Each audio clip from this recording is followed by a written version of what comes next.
Όταν η οντολογική μας ποιότητα είναι γεννημένη από κατώτερους λόγους, τότε γεννιούνται μέσα στην ανθρώπινη ύπαρξή μας και σε όλες τις διαστάσεις μας, γεννιούνται οι προσχολήσεις. Προσχολήσεις σε πράγματα τα οποία μας καταστρέφουν, μας αναγκάζουν να συμπεριφερόμαστε και να εκφράζουμε πολύ κατώτερα, πολλές φορές και από τον φυσικό άνθρωπο, και να χάνεται ακόμα και η φυσική αυτή απλή αρετή. Όταν η ανθρώπινη ύπαρξή μας, το νερό της ζωής μας, είναι γεννημένο από λόγους κατώτερους, τότε στην ανθρώπινη ύπαρξη οι προσκολήσεις είναι πολύ δυνατές σε ρόλους, σε χαρακτήρες και καταστάσεις και λόγους εξερχόμενους, οι οποίοι τον άνθρωπο τον καθυλώνουν στον μικρό άνθρωπο. Τότε οι πίστεις που ενεργούν μέσα μας, οι αντιλήψεις, οι ιδέες και ό,τι αφορά μάλλον η γνώση του εαυτού μας, γίνεται εγωπαθητική, γίνεται αμυντική και επιθετική, με κακές αρχές για ό,τι αφορά την συνύπαρξη. Οι προσχολήσεις μέσα στον άνθρωπο μπορούν να εκφράζονται και να φαίνονται σε όλες τις αντιλήψεις του ανθρώπου, τόσο στις σκέψεις, στα όνειρα, στις ελπίδες, στις προσδοκίες, στις συμπεριφορές, σε αντιδράσεις και εν τέλει σε ό,τι συνθέτει τον άνθρωπο. Όταν ο άνθρωπος όμως έχει προσκολήσεις, αυτό δηλώνει ολοκάθαρα ότι είναι αδύνατον να έχει πνευματική αναγέννηση σε λόγους ανώτερους της ζωής του.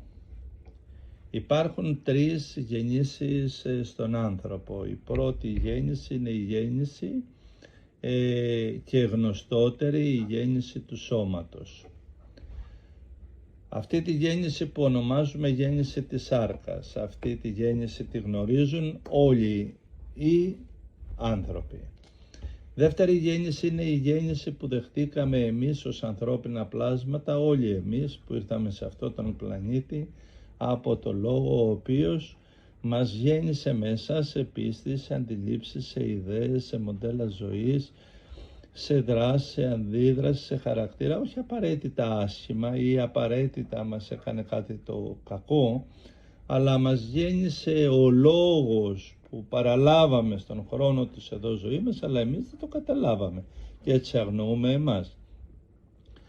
Άγνοια του είναι μου σημαίνει, άγνοια της αυτογνωσίας μου σημαίνει, αγνοώ τους λόγους που με γέννησαν, αγνοώ τους λόγους οι οποίοι με έχτισαν, με δημιούργησαν, μου έδωσαν την υπόσταση όποια και αν είναι αυτή την οποία έχω.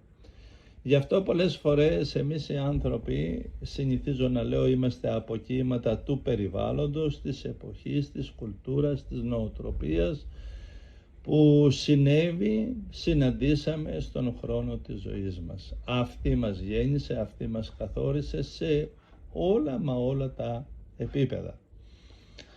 Τρίτη γέννηση, και είναι πάλι γέννηση από το Λόγο, ο οποίος όμως λόγος αυτός επιλέχθηκε. Αυτή την τρίτη γέννηση από το Λόγο που εμείς επιλέξαμε, γνωρίζοντας εκ των προτέρων όλα όσα θα εργαστεί ο Λόγος μέσα μας, όλα όσα ο Λόγος που βάζουμε μέσα μας, που ενστερνιζόμαστε, που υπηρετούμε, που κάνουμε πράξεις ζωής, αυτός ο Λόγος μέσα θα γεννήσει όλο το είναι μας και είναι η γέννηση του Λόγου. Γνωρίζοντας, πάλι τονίζω, όλα όσα ο Λόγος εργάζεται μέσα μας. Αυτή τη γέννηση, την τρίτη γέννηση του Λόγου, ελάχιστοι την πραγμάτωσαν, την πραγματοποίησαν στον χρόνο της εδώ ζωής τους.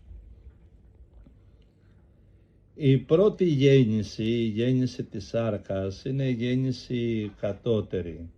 Η δεύτερη, χωρίς να χάνει όμως το κύρος της, χωρίς να χάνει τις αρχές της, ορισμένοι και οριοθετημένοι από την Θεία Σοφία, γεννιούμαστε κατά σάρκα και αυτά τα όρια είναι όρια καλά, είναι όρια πολύ ευλογημένα και έτσι ο άνθρωπος δεν έχει τη δυνατότητα από το ανθρώπινο καλούπι, παράδειγμα, να ξεφύγει και να γίνει κάτι άλλο, βάτραχος ή πτηνό.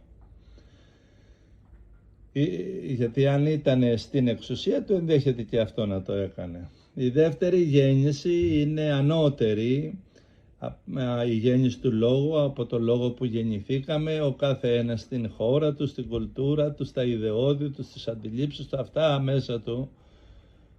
Όλα όσα γεννήθηκαν και έγινε το είναι του, διαμορφώθηκαν από το λόγο που έλαβε μέσα του από το περιβάλλον του, από τα σχολεία του, από την κουλτούρα της εποχής του, από τις μελέτες του. Και ιδιαίτερα από τα λόγια που βγήκαν από το στόμα του. Αυτή λοιπόν η δεύτερη γέννηση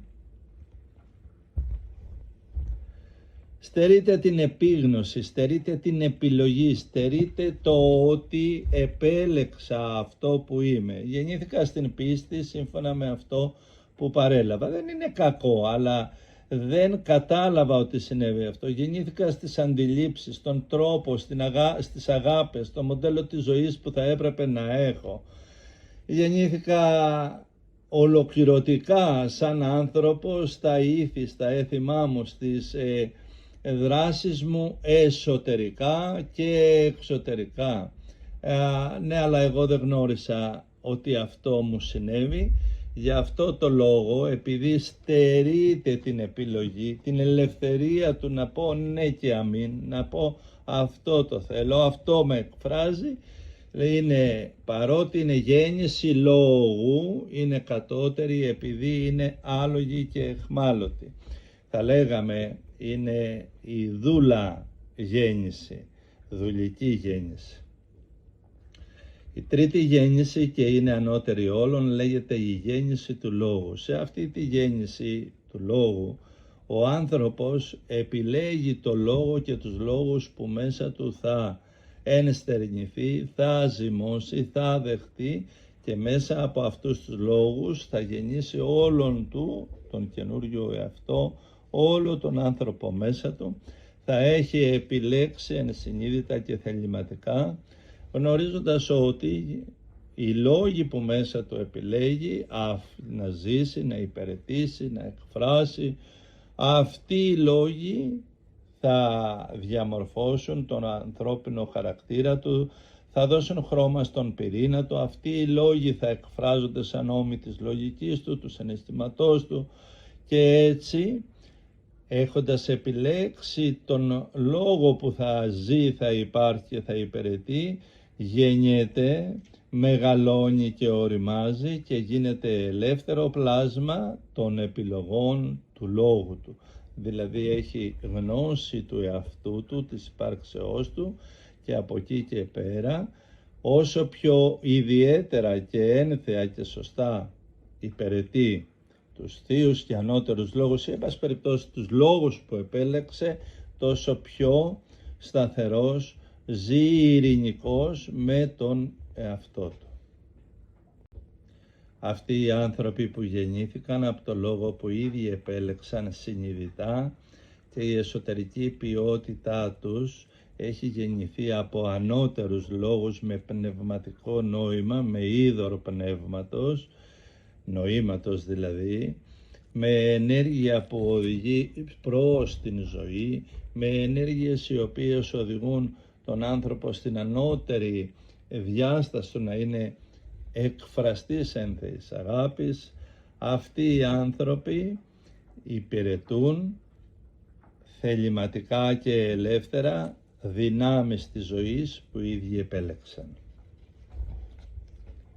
Στην εποχή μας και παγκόσμια σήμερα, ιδιαίτερα στην εποχή μας, διδάσκουν την αναγέννηση του ανθρώπου πάρα πολλοί άνθρωποι. Αγνοούν όμως τον λόγο που γεννάει τους ανθρώπους.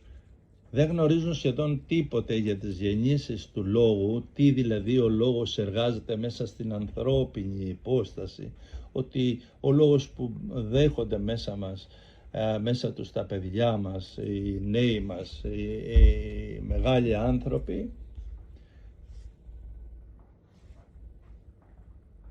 αυτός ο λόγος θα καθορίσει όλη την ανθρώπινη υπόστασή τους. Και δεν γνωρίζουν τίποτε και αγνοούν παντελώς όλα όσα εργάζεται ο λόγος μέσα στην ανθρώπινη ύπαρξη, στη λογική, στο συνειδητό, στην δράση, στην αντίδραση, στις τελείς, στις επιλογές, σε όλο τον εσωτερικό άνθρωπο. Γι' αυτό, για αυτή την άγνοια, στην επίγεια ζωή του, ο Χριστός έλεξε αυστηρά έναν νομοδιδάσκαλο, στον οποίο είπε, γιατί του είπε ο Χριστός εκεί, εάν δεν γεννηθείς από λόγο ανώτερο άνωθεν, δεν γίνεται να αντιληφθείς την χαρά του να βιώνεις την βασιλεία των ουρανών μέσα σου, να γνωρίσεις το μεγαλείο της ένθεης υποστάσεως, της ανθρώπινης υποστάσεως. Δεν γίνεται να γνωρίσεις την αγάπη του Θεού. Και είπε αυτός, πώς θα γεννηθώ αφού είμαι μεγάλος?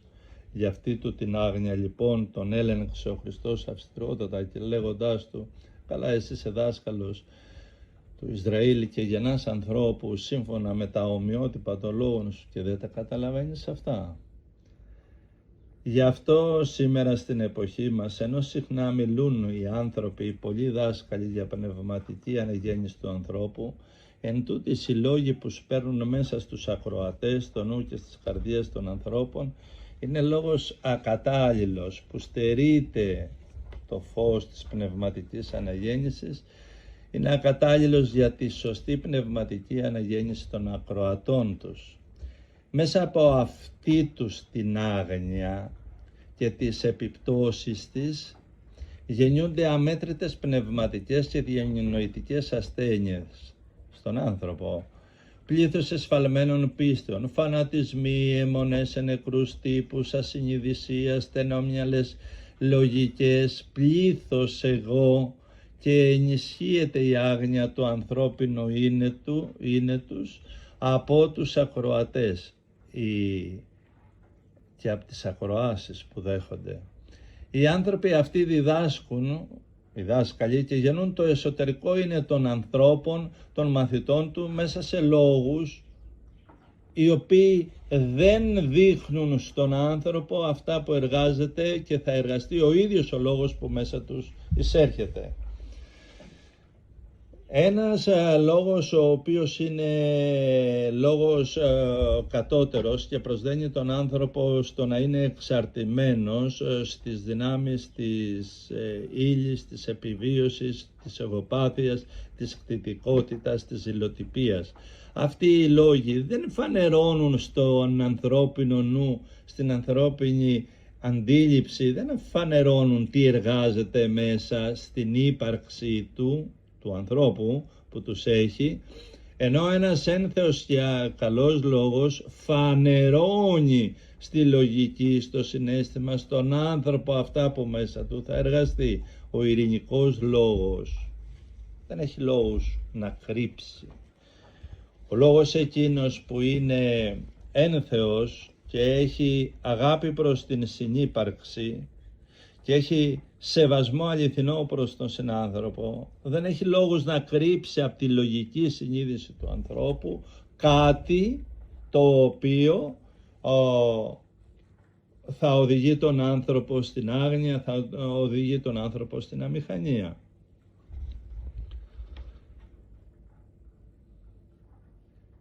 Οι άνθρωποι αυτοί διδάσκουν και γεννούν λοιπόν το εσωτερικό είναι των ανθρώπων μέσα σε λόγους ήσυχοι, κατώτερους, ήσυχοι όμως στη συνείδησή τους, νομίζοντας ότι κάνουν έργο αρετής. Μέσα σε αυτή την άγνοια, αυτό που θέλω να τονίσω των δασκάλων είναι ότι όταν έλθει η ώρα να ακούσουν οι ίδιοι τον λόγο με λάμδα κεφαλαίο, τον ανώτερο λόγο της ζωής να τους μιλάει, από οποιοδήποτε στόμα, από οποιοδήποτε βιβλίο, από οποιαδήποτε εσωτερική τους κατάσταση, μέσα στην άγνοιά τους λοιπόν, αντιδρούν εμένοντας τον γνωστό δικό τους εαυτό, θωρακισμένοι μέσα στα δικά τους, τα γνωστά τους, αδυνατούν να διδάξουν τον εαυτό τους, αδυνατούν να απολαύσουν στον εαυτό τους αυτό που προσπαθούν να μεταδώσουν, τις δυνάμεις ελευθερίας, τις δυνάμεις της φώτισης, τις δυνάμεις της πνευματικής αρετής στους συνανθρώπους τους. Γιατί δεν φαντάζομαι κάποιος δάσκαλος ειδικά που μιλάει για πνευματικά θέματα της ζωής διδάσκει κάτι λιγότερο από την πνευματική αρετή. Γιατί φυσική αρετή έχουν οι άνθρωποι και δεν φαντάζομαι να διδάσκει άλλα πράγματα κατώτερο. Για αυτούς λοιπόν που διδάσκουν αλλά ταυτόχρονα και δεν διδάσκονται, γι' αυτό δίνω ιδιαίτερη προσοχή στον λόγο μας εδώ και χρησιμοποιούν μεγάλες δικαιολογίες. Προτείνω να μην κάνουν τους δυνατούς, τους ισχυρούς, τους άτρωτους, τους ειδήμονες. Έστω και αν γνωρίζουν τους πνευματικούς λόγους, γιατί αυτό δηλώνει πνευματική ανοριμότητα, δηλώνει στέρηση εσωτερικής αρετής, δηλώνει τόλμη και αηδιαστική γελιότητα μπρος στο βλέμμα του Θεού. Τέτοια συμπεριφορά προκαλεί τη θεϊκή δύναμη και συχνά αν θελήσει να ελέγξει η θεϊκή δύναμη εύκολα θα φανεί η ανθρώπινη γύμνια στο πνεύμα και στη διανόηση και στον χαρακτήρα από κάθε ένας από αυτούς ή εμάς φέρνει πάνω του. Ο άνθρωπος στην εδώ ζωή του λοιπόν μοιάζει με ένα εμβρίο στην κοιλιά της μάνας του και έχει την δυνατότητα να επιλέξει και να γεννήσει και να οριοθετήσει το πνευματικό του σώμα μέσα από λόγο που ενσαρκώνει μέσα στον πυρήνα του, μέσα στο είναι του. Βγαίνοντας λοιπόν από το σώμα θα αντικρίσει την ολότητα του, την ψυχή του να υπάρχει μέσα στην ουσία, στο απόσταγμα του λόγου που εδώ έζησε και εκεί.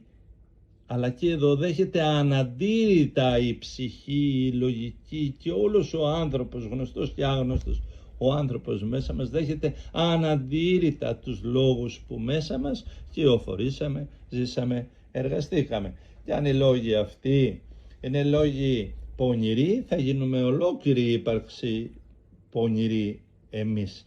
Και αν οι λόγοι μέσα μας είναι εγωπαθητικοί, αρπακτικοί, λόγοι κατώτεροι που αποφεύγω εδώ να πω, τότε ολόκληρη η ύπαρξή μας θα οριοθετεί μέσα μας, μέσα στο απόσταγμα του λόγου αυτού.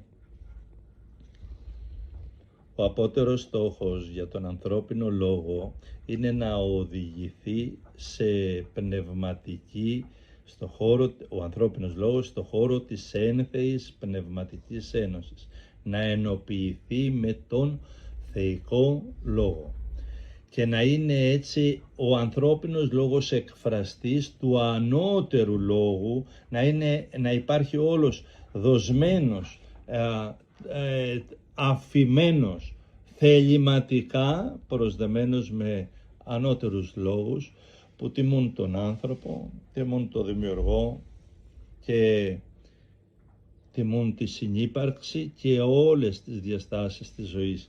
Γιατί εκείνος που είναι με τη ζωή τιμάει, ενώ εκείνοι που δεν είναι με τη ζωή δεν τιμούν τίποτε, ούτε τα σωστά ούτε τα μη σωστά. Αρκετοί λοιπόν από εκείνους που σήμερα στην ανθρωπότητα διδάσκουν πράγματα τα οποία αδυνατούν να φέρουν σε πνευματική αναγέννηση αρετή στον άνθρωπο, να του δώσουν στον άνθρωπο, στην ανθρώπινη ύπαρξη, να δώσουν κάθαρση, φωτισμό και διαδρομή, ευκαιρία, όθηση προς την θεϊκή διάσταση της ανθρώπινης υπόστασης, δυσκολεύονται να παραδεχτούν το μεγαλείο του λόγου και όλα όσα ο λόγος εργάζεται μέσα στο ανθρώπινο είναι. Γιατί τους εμποδίζουν οι ίδιοι λόγοι που μέσα τους έχουν. Τους εμποδίζουν οι δικοί τους λόγοι, οι κατώτεροι λόγοι να τους αντιληφθούν, να τους δεχτούν και εν τέλει να ομολογήσουν οι ίδιοι ότι μάλλον εμείς θέλουμε αλλαγή, διόρθωση και όχι γύρω από εμάς. Εσύ που δυσκολεύεσαι να παραδεχτείς όλα όσα εργάζεται ο λόγος μέσα στο ανθρώπινο είναι σου, κράτησε στη σκέψη σου, κράτα τη σκέψη σου για εσένα και δώσε σε μένα το λόγο των σκέψεών σου, όποιος είναι αυτός. Κράτα λοιπόν εσύ μέσα σου τα οράματά σου, αλλά δώσε εμένα το λόγο που απαρτίζονται αυτά σου τα οράματα. Κράτα λοιπόν το νου σου, τη λογική σου και δώσε εμένα το λόγο που έχουν μέσα η λογική σου, ο νου σου, και τότε τι μένει σε σένα? Μένουν οι δυνάμεις σου, αλλά μένουν άλογες, χωρίς λόγο. Κράτησε λοιπόν την πίστη σου και τις πίστης που γεννιούνται μέσα στην ύπαρξή σου και δώσε εμένα τους λόγους της πίστεως και των πίστεων που μέσα σου γεννήθηκαν. Τότε τι μένει σε σένα? Μένει η πίστη νεκρά, χωρίς ενέργεια, βουβή, χωρίς δύναμη να μιλάει για ανώτερα ή για κατώτερα. Κράτα λοιπόν τις εσωτερικές σου εικόνες και δώσε σε εμένα τους λόγους που τους γέννησαν. Ο άνθρωπος, όλος ο άνθρωπος, χωρίζεται σε 7 εσωτερικές εικόνες. 7 εσωτερικές εικόνες, οι οποίες λέγονται και σφραγίδες της ανθρώπινης υποστάσεως. Για αυτές τις εικόνες θα μιλήσουμε σε ομιλίες μας ξεχωριστά, μία-μία, και θα δούμε εκεί την ολότητα του ανθρώπου μέσα από τις εσωτερικές του εικόνες. Λοιπόν, λέγαμε, κράτησε εσύ τις δυνάμεις σου, αλλά δώσε σε μένα το λόγο που δέχτηκες στην εδώ ζωή σου, που γέννησαν τις δυνάμεις σου, που έδωσαν ποιότητα στις δυνάμεις σου. Και θα δεις ότι εάν δώσεις το λόγο που δέχτηκες μέσα σου σε μένα, είσαι εσύ με τους φυσικούς λόγους, με τις χάρες που έχεις λάβει σαν ύπαρξη, αλλά χωρίς να έχουν μέσα τους χρωματισμό, χωρίς να έχουν ποιότητα, χωρίς να έχουν δυνάμεις εξέλιξης, χωρίς να είναι ο λόγος που ήδη έλαβες. Μέσα στους λόγους που η ανθρώπινη ύπαρξή μας ολόκληρη γεννήθηκε, βρίσκονται όλα τα όρια μας, θετικά και ανώτερα και θεϊκά, αρνητικά και κατώτερα. Όλα τα όρια μας ορίζονται, καθορίζονται, οριοθετούνται από τους λόγους που μέσα μας δεχτήκαμε. Αγγελικός λόγος και ύπαρξη του ανθρώπου, δηλαδή αγνός λόγος, καθαρός λόγος και ύπαρξη του ανθρώπου, αγγελικές διαστάσεις θα εκφράζει. Κοσμικός λόγος και η ύπαρξη του ανθρώπου θα προσδένεται, θα δένεται στις κοσμικές αντιλήψεις, στην κοσμική πίστη, στις κοσμικές διδασκαλίες, στα κοσμικά θέλω. Κατώτερη και πονηρή και εγωπαθητική και χαοτική και προσβλητική λόγοι και ολόκληρη η ύπαρξή μας θα γεννιέται, θα τρέφεται, θα εκφράζει και θα πιστεύει ότι αυτό είναι η ζωή. Άγιοι λόγοι ανώτερης διαστάσεως, λόγοι όμοιοι Χριστού λόγου, ανώτερου λόγου, λόγοι ελευθερίας, λόγοι πραγματικής αγάπης, καλλιεργημένης αγάπης, και ο άνθρωπος όλος θα παρουσιάζεται καλλιεργημένος, αγνός και ανώτερος. Πιστεύεις αυτό? Το νου σου λοιπόν στο λόγο και στους λόγους που μέσα σου έχεις και κατανόησε ότι όλη η ποιότητα του νου που απέκτησες την απέκτησε από το λόγο. Αλλά και τα εγώ σου είναι λόγοι οι οποίοι αντιμάχονται την θεϊκή σου φύση. Πάλι και το εγώ σου λόγοι είναι που σε προσδένουν σε κατώτερες και χαμηλότερες διαστάσεις της ανθρώπινης ζωής σου. Ο ανθρώπινος λόγος είναι ποιητής του πνεύματός μας, δημιουργός του πνεύματός μας, της ποιότητάς μας. Η οντολογική μας ποιότητα είναι το απόσταγμα όλων των λόγων που εργαστήκαμε, ζήσαμε στον χρόνο εδώ της ζωής μας. Πρώτη γέννηση της σάρκας, με τους λόγους τους που αφορούν τη βιολογία, που αφορούν τις εργασίες του σώματος, που αφορούν ακόμα και πνευματικές αρχές, χαμηλές όμως, όπως τις διανόησης, και αν ο άνθρωπος τίποτα δεν μάθει, θα προσπαθήσει κάτι να δημιουργήσει. Θα ξεκινήσει από το 0, αλλά θα γεννήσει λόγο, θα εργαστεί με λόγο. Δεύτερη γέννησή μας, η γέννηση του λόγου που γεννηθήκαμε σαν οντότητες, σαν πλάσματα, σε όλα μας, στις πίστες, στις αντιλήψεις, στα πάντα μας, στις ιδέες μας, στην κουλτούρα της ζωής μας, στον τρόπο που αγαπάμε, στον τρόπο που οραματιζόμαστε το μέλλον μας, από το λόγο που παραλάβαμε στον χρόνο της εδώ ζωής μας. Και τρίτη ανώτερη γέννηση, κορυφαία των πάντων, είναι οι άνθρωποι που κατόρθωσαν και γεννήθηκαν από λόγο που επέλεξαν, γνωρίζοντας απ' αρχής όλα εκείνα που ο λόγος που μέσα τους έβαλαν, που ο λόγος μέσα τους εργάστηκαν, αυτός θα γεννήσει όλη τους την οντολογική ύπαρξη. Στο νερό της ζωής μας συναντιούνται και ενοποιούνται οι ανθρώπινοι λόγοι με τους προγενετικούς λόγους και τους θεϊκούς λόγους της ύπαρξής μας. Μέσα στο νερό της ζωής μας, ο χρωματισμός του νερού της ύπαρξής μας, εάν είμαστε κακοί, συνδεόμαστε κοινώς με τα κατώτερα και άσχημα όντα. Αν είμαστε φυσικοί άνθρωποι, μένουμε στις φυσικές διαστάσεις με ελάχιστα σύν και πλήν. Αν είμαστε πνευματικοί και ανώτεροι άνθρωποι, είτε το καταλαβαίνουμε είτε όχι, συνδεόμαστε με ανώτερες διαστάσεις, με ανώτερα θεία πλάσματα, με ανώτερη ενέργεια. Όλο μας το είναι δονείται σε μια ανώτερη συχνότητα. Αν είμαστε τραγικοί, τελείως πτωτικοί, χωικοί, θεληματικά τραγικοί άνθρωποι, συνδεόμαστε με εκείνα τα κατώτερα, τα πολύ σκοτεινά και γέλαστα πλασματάκια, γνωστά στους πολλούς ως δαιμόνια. Ο ανθρώπινος λόγος, ποιητής του πνεύματός μας. Το νερό της ζωής μας μπορούμε τώρα να το παρομοιάσουμε σαν ένα καθαρό μουσαμά ενός ζωγράφου, που πάνω στο μουσαμά ο ζωγράφος με όλη του την τέχνη ζωγραφίζει το θέμα, δηλαδή την ύπαρξή μας, που ο ίδιος ο λόγος επέλεξε ο ζωγράφος. Όταν το έργο ολοκληρωθεί, ο πίνακας πια φανερώνει το θέμα, την ύπαρξή μας. Και όλα όσα εκεί αναπτύχθηκαν, είτε αυτά είναι καλά είτε όχι. Έτσι στο νερό της ζωής μας, που τώρα παρομοιάζουμε με μουσαμά, ο λόγος ζωγραφίζει τον εαυτό του, εντυπώνει τα θέματα που εργάστηκε εσωτερικά και εξωτερικά, διαμορφώνει όλες τις εκφράσεις, τελειοποιεί την εικόνα, ολοκληρώνεται σε ωριμότητα η ανθρώπινη ύπαρξη, είτε είναι εικόνα ανώτερη, είτε φτωχότερη, είτε ποιότητα υψηλή, είτε μέτρια είτε κατώτερη. Δηλαδή πάνω στο νερό της ζωής μας φανερώνονται λοιπόν όλα εκείνα που ο ανθρώπινος λόγος εργάστηκε μέσα στην ύπαρξή μας.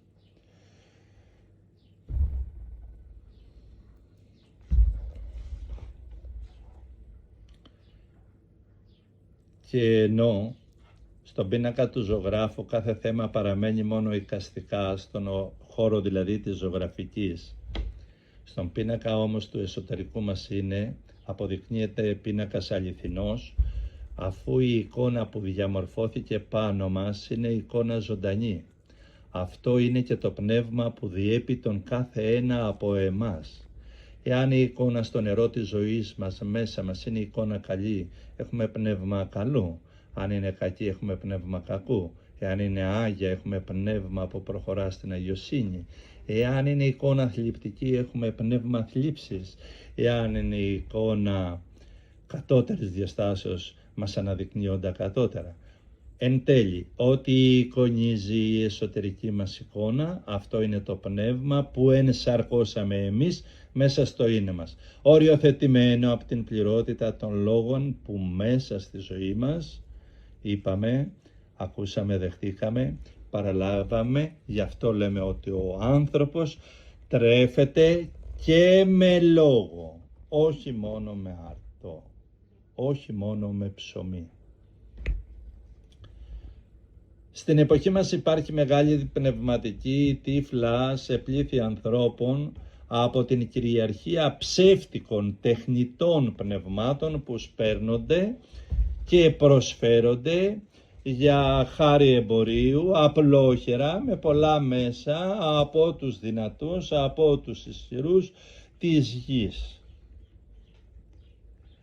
Ναι, στην εποχή μας έχουμε πολλά τεχνητά πνεύματα και υπάρχουν άνθρωποι που ζουν μέσα σε ρόλους, σε συμπεριφορές, σε αντιλήψεις, σε καταστάσεις που φαίνονται ότι εκπροσωπούν μια ύπαρξη, την ύπαρξή τους, στην πραγματικότητα είναι πνεύματα τεχνητά, δηλαδή καταστάσεις οι οποίες εχμαλωτίζουν την ανθρώπινη ύπαρξη και την περιορίζουν μέσα σε ενδιαφέροντα και συμφέροντα άλλων δυνάμεων, φυσικών δυνάμεων βεβαίως, αλλά που δεν οδηγούν τον άνθρωπο στην ελευθερία και τον κάνουν μηχανή ρουτίνας, τον κάνουν έναν άνθρωπο εξαρτημένο, βαριά στην ύλη, σε κατάσταση επικίνδυνη, τον κάνουν προσδεμένο σε εικόνες ακατάλληλες και τραγικές, αν είναι κοπέλες είτε αγόρια, τον κάνουν να είναι κλειδωμένο σε, πιστεύω, πολύ πολύ ακατάλληλα για ανθρώπινη ύπαρξη. Έρχομαι και πάλι να τονίσω ότι πολλοί από τους δασκάλους που σήμερα διδάσκουν είναι δάσκαλοι και υπάρξεις ευνοχισμένες. Οι άνθρωποι στην εποχή μας επιλέγουν δασκάλους σύμφωνα με τους άρρωστους λόγους που μέσα τους έχουν. Εάν ο άνθρωπος μέσα του έχει άρρωστους λόγους, θα διαλέξει συνήθως και άρρωστους δασκάλους. Εάν ο λόγος του ανθρώπου μέσα του, στην ψυχή του, στο βάθος του, διψάει για ανώτερους λόγους, θα βρει και ανώτερους δασκάλους. Ένας άνθρωπος ο οποίος μέσα του είναι κοσμικός, θα διαλέξει και θα επιλέξει δασκάλους κοσμικής διαστάσεως. Ένας άνθρωπος εγωπαθής θα διαλέξει δασκάλους που το ενισχύουν, του τονώνουν, τον προάγουν περισσότερο στο εγωπαθητικό του. Δεν θα διαλέξει τον Ιησού που του λέει απαρνήσου τον εαυτό σου. Δεν θα μπορεί να τον ακούσει καθόλου. Ναι. Κατά αυτόν τον τρόπο λοιπόν δεν μετακινούνται από το σημείο που βρίσκονται ούτε οι δάσκαλοι ούτε οι διδασκόμενοι από αυτούς τους δασκάλους. Ένα άλλο αίτιο που ευνοχίζει σήμερα, μιλάω προς τους δασκάλους που παρουσιάζονται παγκοσμίως με πολλές ιδιότητες πνευματικών σε ανθρώπους και διδάσκουν πλήθη εκεί έξω. Εάν είναι πράγματι δάσκαλοι, κάτι θα ωφεληθούν από εμένα. Λοιπόν, επανέρχομαι. Ένα άλλο αίτιο που ευνοχίζει το πνεύμα των δασκάλων αυτών είναι η ατολμία τους να διδάξουν λόγους έξω από κανόνες, την στιγμή που η ίδια τους η ψυχή μέσα τους, το είναι τους βεβαιώνει για την αλήθεια των λόγων που έμαθαν και ακούνε έναν υπέροχο λόγο του Χριστού, τον μέσα τους το νιώθει, το ξέρει ότι έτσι είναι, αλλά συνεχίζουν κάνουν το ίδιο.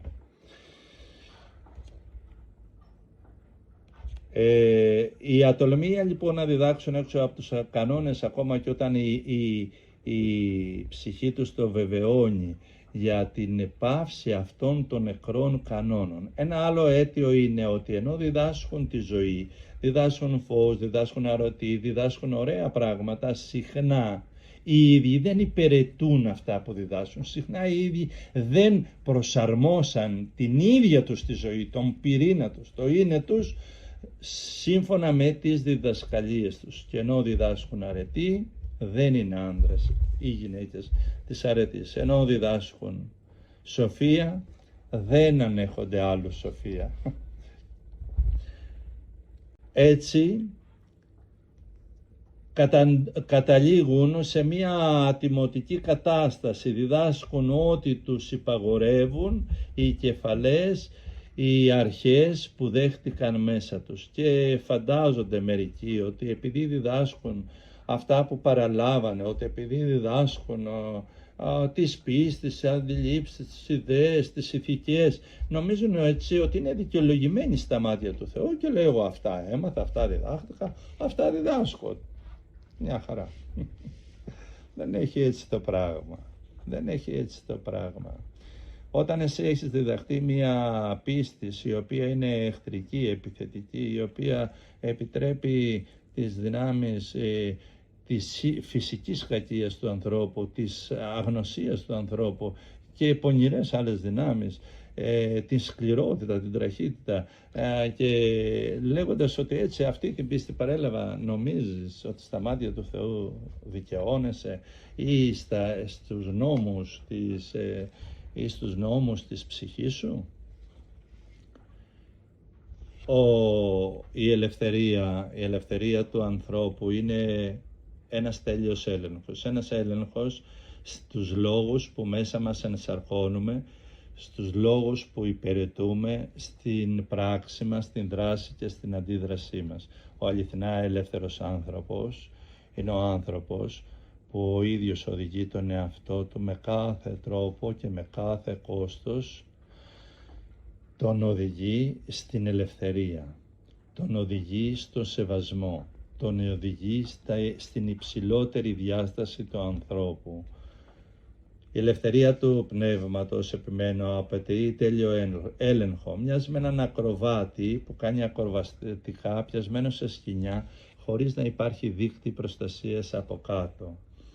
Έτσι σήμερα ελάχιστες ψυχές φαίνεται να μπορούν να σηκώσουν το βάρος της πραγματικής ελευθερίας. Στην πορεία στο μέλλον, με θεϊκή επέμβαση, όλοι οι άνθρωποι θα οριμάσουν και θα είναι σε θέση να βιώνουν μέσα στην πνευματική ελευθερία του Πνεύματος του Θεού.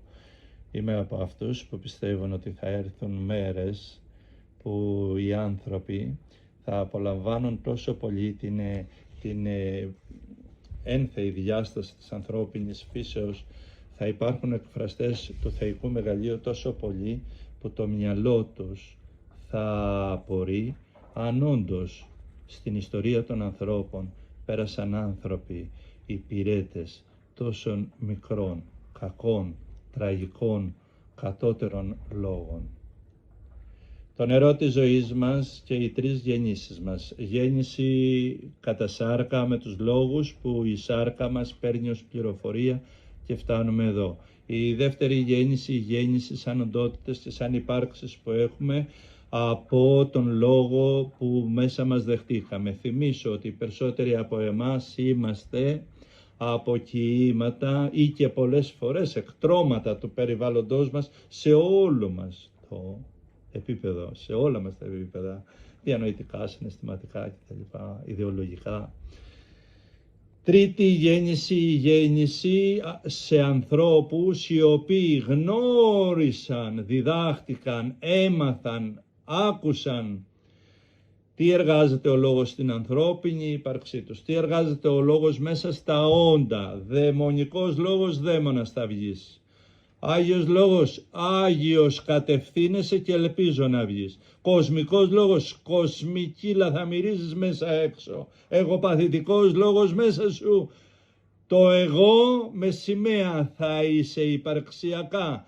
Λόγος νεκρός, πικρός, ολόκληρη ύπαρξη στην πικρία θα τον είσαι. Παρακαλώ, η τρίτη γέννηση, διδάξτε τον εαυτό σας και τα παιδιά σας, απευθύνομαι στους ανθρώπους που θα έρθουν στο μέλλον, διδάξτε όλα εκείνα που εργάζεται ο λόγος στην ύπαρξη του ανθρώπου.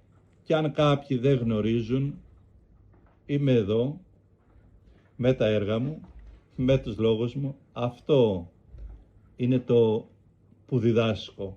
Τι εργάζεται ο λόγος στις ανθρώπινες υπάρξεις, όποιες κι αν είναι αυτή, ό,τι κι αν είναι αυτή.